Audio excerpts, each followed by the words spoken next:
आउने बेला चाहिँ खाएको अनि सानो चाहिँ खाना अनि तपाईँले यत्रो दिन आउनुभयो तपाईँलाई कहिले हामीले भिडियो बनाउनु पर्छ भनेको छ भात खानाले तपाईँहरू यहाँ हामीसँग हुँदा छैन भने भन्नुहोस् सरलाई हामीले भने पैसा हाले नि हामी भिडियो बनाउँछु भनेर भन्नुभयो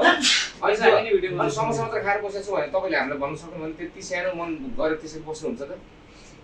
भिडियो ल यो कुरा मलाई भन्नु नि त तपाईँहरूले भन्नुहोस् न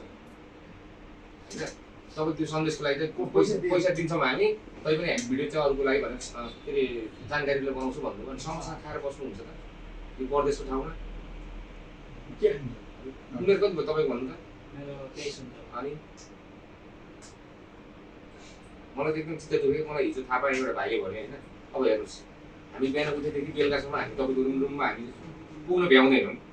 होइन पुग्ने भए त हामीलाई पनि मेरो हाम्रो भाइहरूले के गरिरहेछन् कुन अवस्थामा छन्